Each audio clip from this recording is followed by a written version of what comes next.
Diagnosing adult ADHD can be challenging because many conditions can mimic its symptoms. Problems with attention, impulsivity, irritability, and executive functioning are not unique to ADHD and may also occur in anxiety, depression, bipolar disorder, substance use, sleep disorders, and medical illnesses. The single most important principle in differential diagnosis is this: ADHD symptoms are chronic and lifelong.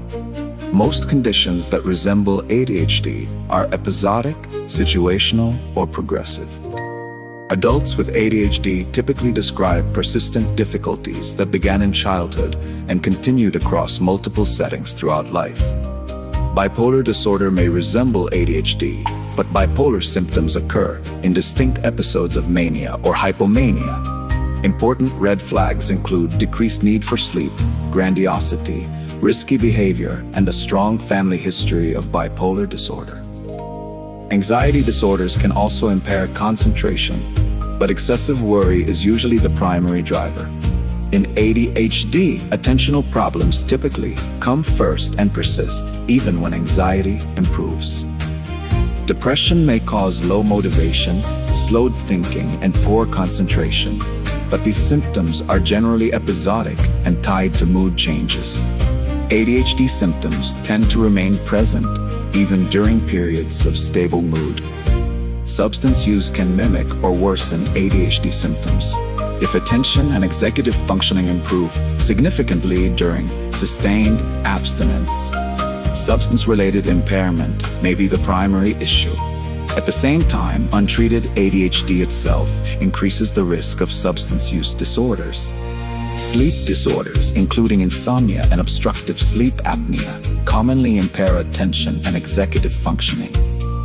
Always ask about loud snoring, daytime fatigue, poor sleep quality, and witnessed apneas. Medical conditions such as thyroid dysfunction, anemia, chronic pain, medication side effects, and neurologic illness may also resemble ADHD and should be considered during evaluation.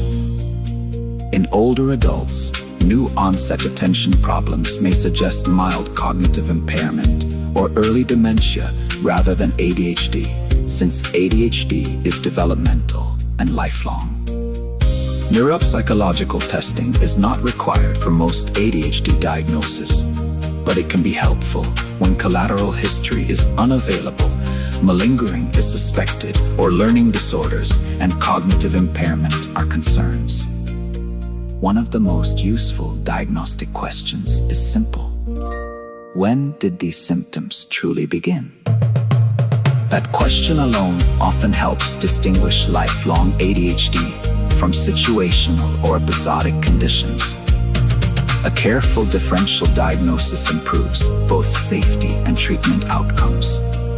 In the next module, we'll review evidence-based pharmacologic treatment of adult ADHD, including stimulants, non-stimulants, safety considerations, and practical prescribing strategies for primary care clinicians.